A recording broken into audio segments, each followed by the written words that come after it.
Alright everyone, and we start off today with an autopsy of the mediocrity midterms. That's basically what you can call them.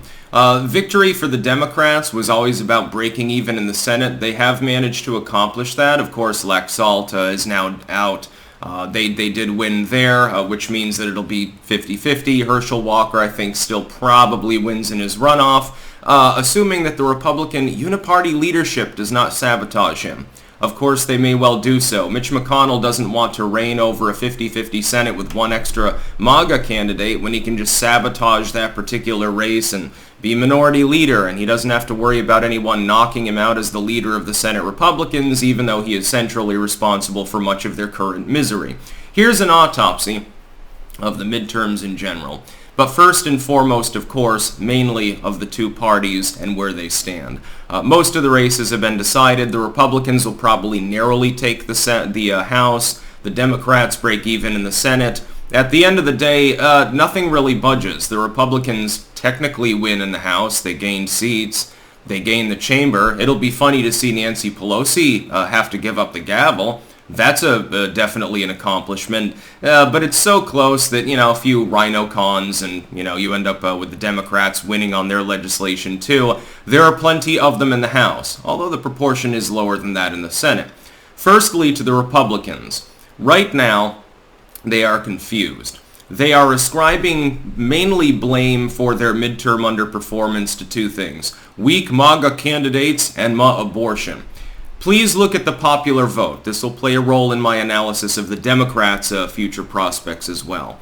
You goddamn knocked it out of the park with the popular vote by a fairly considerable margin, many millions of votes. It wasn't even close.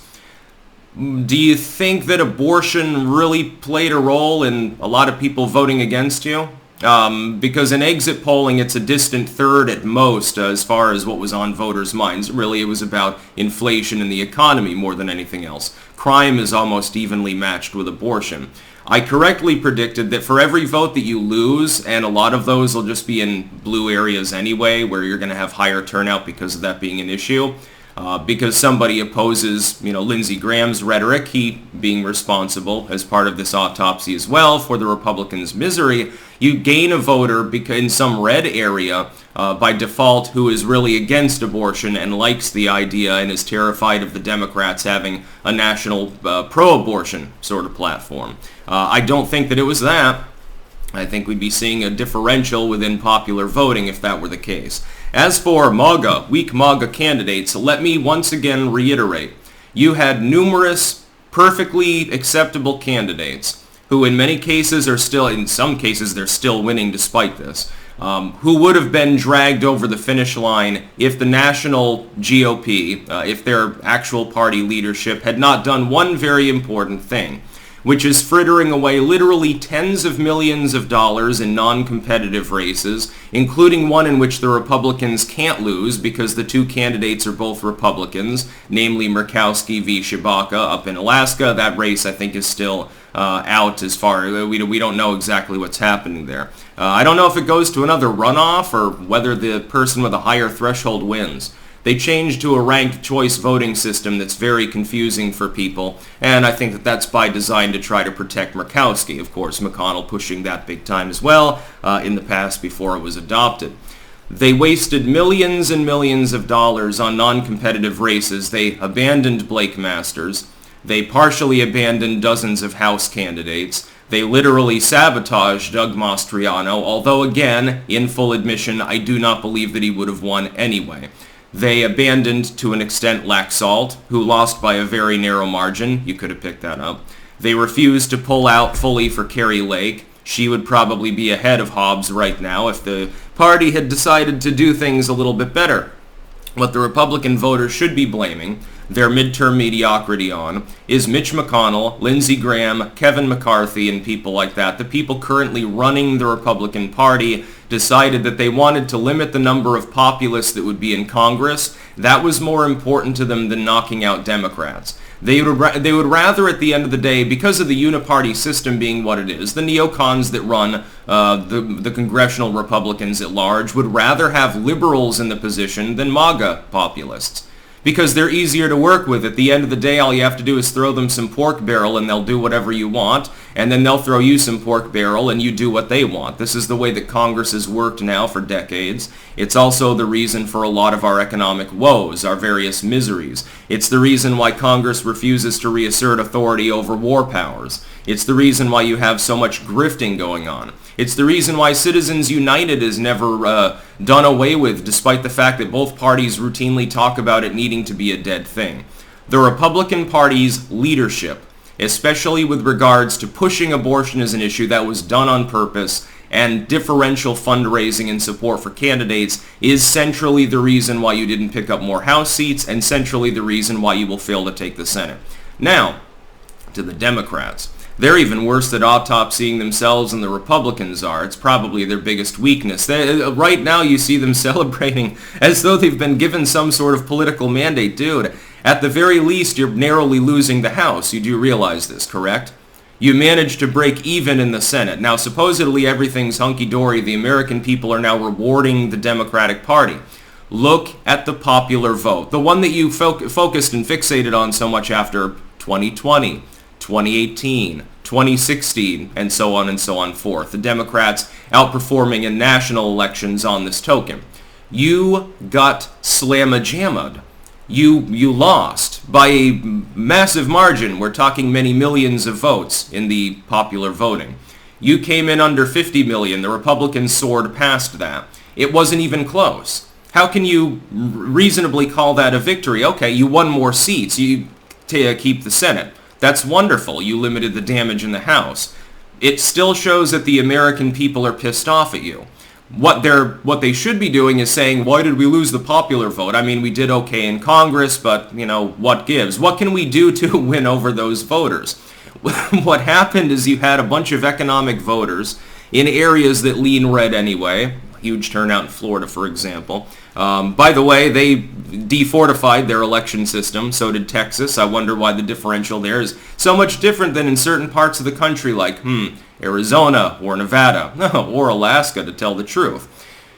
Instead of ascribing poor GOP leadership now likely to get tossed aside, Mitch McConnell's fucking in his mid-80s, I think. So, I mean, how long can you stay in Congress? Maybe he'll go full Strom Thurmond. I guess it would be a fitting symbol of the Republican Party to have someone completely out to lunch running them. The Democrats have that right now too. That's going to be a problem in 24. The Democrats should be looking and saying, okay, the uniparty leadership of our enemy party sabotage things. That's number one. And number two, despite that turnout differential, a lot of it was more limited in impact because it's taking place in areas that lean towards the Republicans. Our mass turnout was in blue areas, and so it doesn't really mean anything other than for certain House races. Doesn't impact much else. The turnout helps with the Senate at the state level, generally speaking, but again, not every Senate seat is up. Some of these areas are non-competitive. We're not really picking anything up. We're literally just breaking even. Again, Walker may make it a 50-50 Senate, and they're still not going to have the votes to get rid of the filibuster even if Walker loses, to be clear. Just to be clear, Manchin, Sinema, and Feinstein still do exist as senators. All of them have pledged to vote against ending the filibuster, so enjoy the next couple of years of bonking yourself on the head and blaming saner members of your own party for your problems, instead of correctly autopsying what happened. The Democrats are congratulating themselves disproportionate to their actual performance.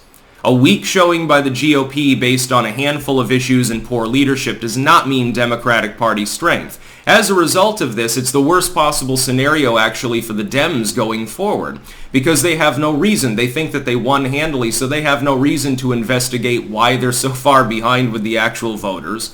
They have no reason to toss out their party leadership. Pelosi will be out because, of course, you won't control the House probably in a couple more days. Schumer will still be there, for example. You'll still have Biden running things, at least in the ideological, the symbolic stewardship sense. There's no reason to change up your party leadership. Well, your party leadership just oversaw an election that you got absolutely slamma-jammed in on the popular vote and only managed to break even in the congressional sense because your enemies were sabotaging themselves. Well, they're not always going to do that because now the GOP may throw out its own party leadership. What if Rand Paul ends up running the Senate minority? That'll be interesting. It'll also be a major improvement. Watch, they'll put someone lukewarm in there like Ted Cruz instead. That's what's probably going to happen. Of course, the Democrats can take some solace. The Republicans may be reluctant to actually do that. They may be crazy enough to keep Kevin McCarthy and Mitch McConnell in their power positions. In fact, they're likely to do so. At some point, though, Mitch McConnell, like all other mortal human beings, or in his case fucking turtles, will keel, or he'll have to step down or not seek re-election because he's getting too goddamn old. McCarthy does not have a whole lot of ideological support from either the neocons or MAGA at this point. It's dysfunction. As far as the midterms themselves, it's a lukewarm victory for the GOP in the House. The Senate Dems get to pat each other on the back and pretend like they did some great stellar job, even though literally it was because of sabotage by Mitch McConnell. The Democrats right now should be praising Mitch McConnell. Some of them are critical of him. Oh, ha ha ha, he won't be Senate Majority Leader. Ha ha, what a pathetic turd. He literally gave you the Senate, to be clear, by abandoning multiple candidates and fixating on a GOP versus GOP race. Don't get too cocky. Democrats are very good at that. It's also how they are handed their biggest defeats, just to be clear historically. That's about all. Peace out.